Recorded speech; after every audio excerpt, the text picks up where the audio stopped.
The New Testament presents the faith as a single unified body, grounded entirely in the teaching delivered by Christ through his apostles.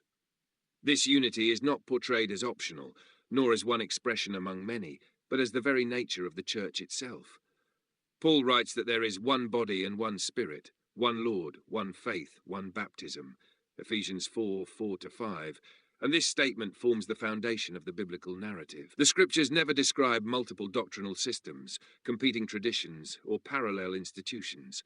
They describe one gospel, one pattern of teaching, and one fellowship created by God.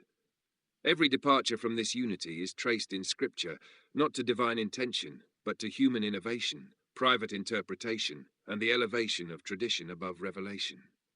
The earliest warning appears in Corinth, where believers began identifying themselves by the names of teachers.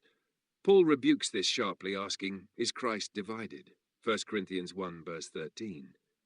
His question exposes the problem. Division arises when human authority is placed beside or above the apostles' doctrine. The New Testament consistently identifies this as the source of all later fragmentation.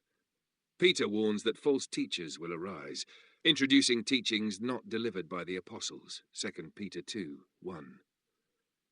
Paul warns that after his departure, men will arise, speaking perverse things, to draw away disciples after them, Acts 20:30. These warnings do not predict legitimate branches of Christianity. They predict departures from the original message.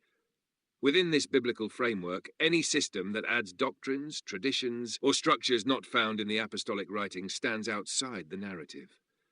Catholicism, with its later councils, sacramental system, hierarchical offices, and doctrinal developments, cannot be located within the pattern described in Acts 2:42, where believers continued steadfastly in the apostles' teaching.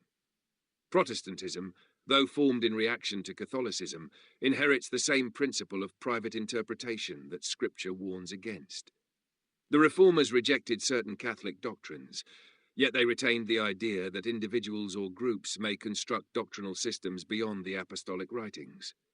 This is the very mechanism Scripture identifies as the origin of division. The Bible presents itself as complete, sufficient, and final. Paul declares that Scripture equips the believer for every good work, 2 Timothy 3:16-17. Jude writes that the faith was once for all delivered to the saints, Jude 3. Nothing in the New Testament suggests that additional doctrines, councils, creeds, or traditions would be needed to clarify or complete the faith. Instead, the narrative warns that adding to or taking away from the apostolic message results in corruption, Revelation 22:18-19. When Catholicism adds tradition as a second source of authority, it steps outside this warning.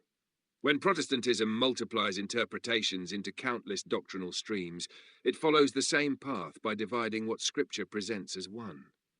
The unity of the early church was grounded in shared teaching, shared practice, and shared submission to Christ's authority expressed through the apostles.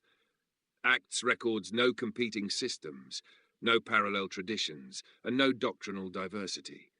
Believers continued in the apostles' doctrine, and this continuity produced unity. The letters to the churches reinforce this by correcting errors and calling believers back to the original teaching, not by encouraging diversity of doctrine. The biblical narrative never presents denominational identity as a legitimate choice. It presents division as a departure from the truth. The mechanism of division is identified plainly: private interpretation. Peter warns that no prophecy of Scripture is of private interpretation, 2 Peter 1:20. Paul instructs Timothy to handle the word of truth accurately, 2 Timothy 2:15. When individuals or groups interpret Scripture according to preference, tradition, or philosophical systems, they create doctrines that differ from the apostolic message. This process, repeated over centuries, produces the multitude of systems known today. Catholicism and Protestantism, though historically opposed to one another, share the same departure. Both introduce teachings and structures not found in the writings of the apostles. The New Testament presents one church, one gospel, and one pattern of teaching. Every division arises when human authority, tradition, or interpretation is elevated above the apostles' doctrine. The biblical narrative is consistent. God established one body, and all later doctrinal systems originate from human deviation from that original foundation.